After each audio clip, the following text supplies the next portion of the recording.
মার্কিন president Donald ট্রাম্পের নির্বাচনী প্রচারণার অন্যতম একটি বিষয় ছিল শুল্ক। মার্কিন পণ্যের উৎপাদন ও বিক্রি বাড়াতে বিদেশি পণ্যের উপর শুল্ক আরোপ তার অর্থনৈতিক পরিকল্পনার কেন্দ্রে ছিল।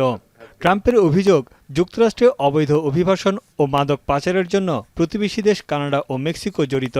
চীন থেকে মাদকের বড় চালান আসে যুক্তরাষ্ট্রে। তাদেরকে জবাবদিহিতার আওতায় আনতে শুল্ক আরোপের ঘোষণা দেয় ট্রাম্প প্রশাসন। ট্রাম্পের শুল্ক আরোপের হুঁশিয়ারির পর সমস্যা সমাধানে কাজ করার আশ্বাস দেয় কানাডা ও মেক্সিকো। পরে গেল ৩ ফেব্রুয়ারি থেকে এই পরিকল্পনা ১ মাসের জন্য স্থগিত করা হয়। হোয়াইট হাউস জানায় শুল্ক আরোপের স্থগিত সময় শেষ হয়েছে। কানাডা ও মেক্সিকোর আর কোনো সুযোগ নেই বলে জানান মার্কিন প্রেসিডেন্ট। আগামী ২ এপ্রিল থেকে তাদের উপর বাড়তি শুল্ক আরোপ করা হবে।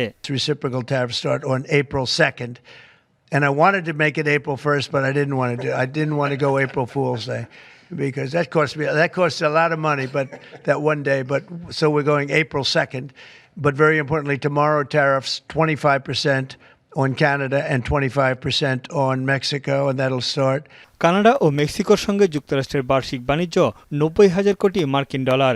অর্থনীতিবিদদের মতে ট্রাম্পের শুল্ক আরোপে মার্কিন অর্থনীতিতে বড় ধাক্কা লাগবে। এতে করে বাণিজ্য যুদ্ধ শুরু হতে পারে গোটা বিশ্বে। কানাডিয়ানরা এই পদক্ষেপকে পাগলামি বলছে।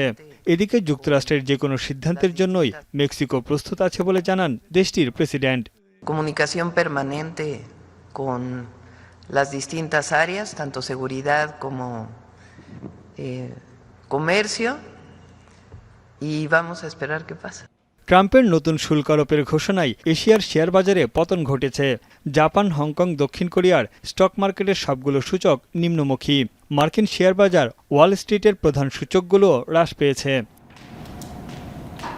শুল্ক আরোপে গাড়ি, জ্বালানিসহ বেশ কিছু খাদ্যপণ্যের দাম বাড়বে যুক্তরাষ্ট্রে। ম্যাপল সিরাপ ও অ্যাভোকাডোর জন্য মার্কিন জনগণ কানাডা ও মেক্সিকোর উপর নির্ভরশীল। এছাড়া যুক্তরাষ্ট্রের অপরিশোধিত তেলের বৃহত্তম বিদেশি সরবরাহকারী কানাডা। চীনা পণ্যের শুল্ক হার ১০% থেকে বাড়িয়ে ২০% করায় যুক্তরাষ্ট্রের বিরুদ্ধে প্রতিশোধমূলক ব্যবস্থা নিয়েছে বেইজিং। মুরগি, গম, ভুট্টা, তুলাসহ মার্কিন কৃষিপণ্যে ১৫% শুল্ক বসিয়েছে চীন। এছাড়া সয়াবিন, মাংস, ফল, শাকসবজি ও দুগ্ধজাত পণ্যে ১০% শুল্ক আরোপ করেছে, যা আগামী ১০ মার্চ থেকে কার্যকর হবে। এদিকে মার্কিন বায়োটেক, বিমান চলাচল ও মেরিন ইঞ্জিনিয়ারিংয়ের সঙ্গে জড়িত বেশ কয়েকটি মার্কিন প্রতিষ্ঠানের উপর নিষেধাজ্ঞা আরোপ করেছে চীন। তানভীর জানি, এখন বিশ্ব। লিলি হালাল বিউটি সোপ, বিএসটিআই কর্তৃক সনদপ্রাপ্ত দেশের প্রথম হালাল বিউটি সোপ, দীপ্তিময় উজ্জ্বল ত্বকের জন্য।